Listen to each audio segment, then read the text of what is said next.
So you want to talk to your child about sex, bodies, puberty, you know it's important.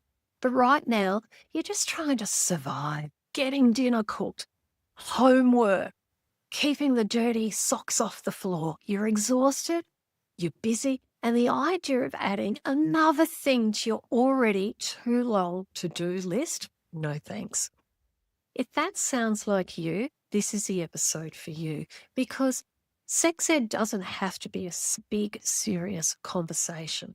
It can be tiny, casual, and squeezed into the time that you already have. So, in this episode, I'm going to show you what real life sex ed looks like in a busy family. No whiteboard required. We're going to talk about why the little moments matter more than the big talks and how to turn everyday routines into easy sex ed chats and why being consistent is way more important than being perfect. I've been helping parents with this stuff for over 25 years, and I'm a busy parent myself, so I well and truly understand what a juggle it is and what a juggle and challenge it can be to cover everything that you feel you need to do as a parent. Now, at the end of this episode, I'm going to share a 1 minute challenge to help you find your go to sex ed slot. Spoiler there, you don't need any extra time for this. What if talking to your tween about sex didn't make you want to run for the hills? On Sex Ed for Tween Parents, we ditch the awkward and keep it real with chats that actually work.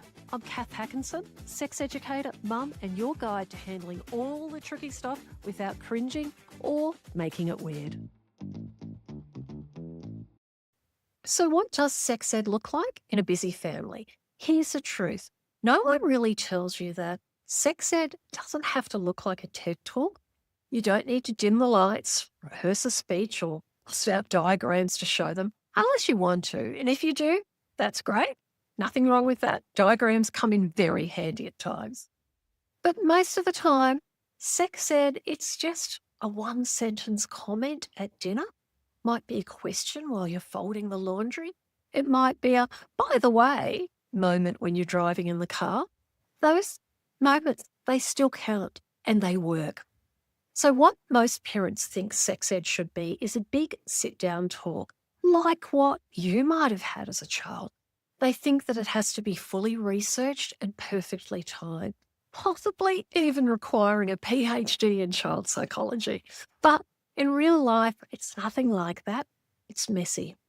Most conversations are short, slightly awkward, occasionally ignored.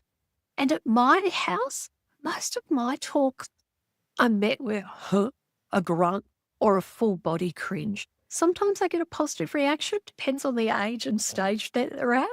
But despite that, I'm still planting little seeds that grow trust.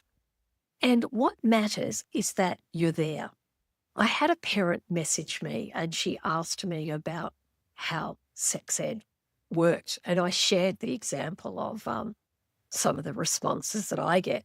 And her response was, after she laughed over the grunting replies, was that she was imagining that she had to prepare for days and get something organized and worked out.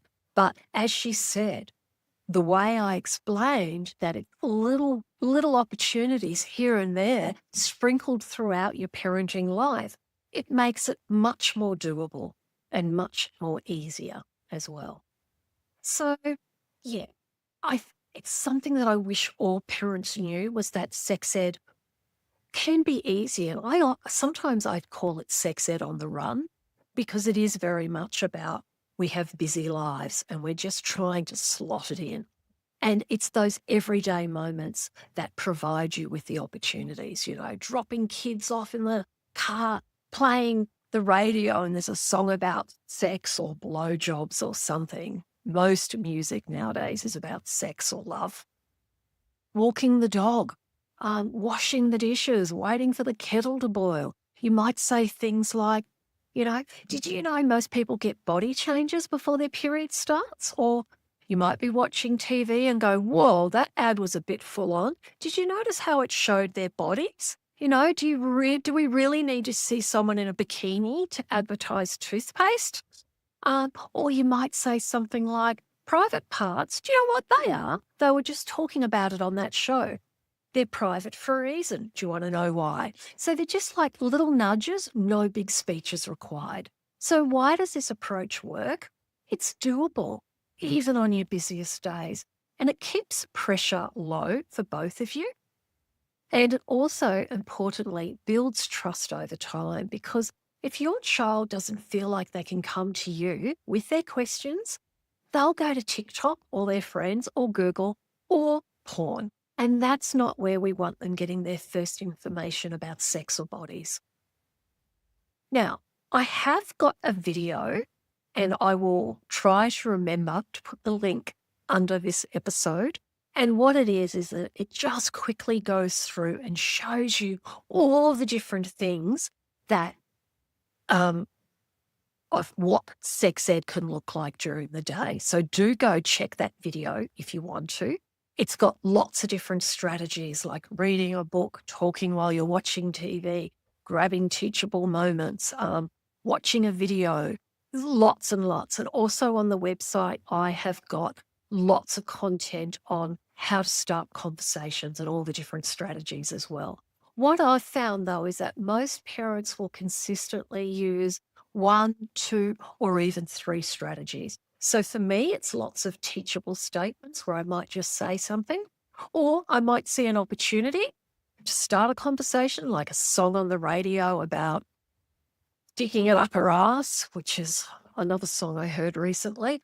And then you might go, oh, what do you think they mean by that? Do you think that's a really respectful way to work, to talk about someone that you might be attracted to or might like?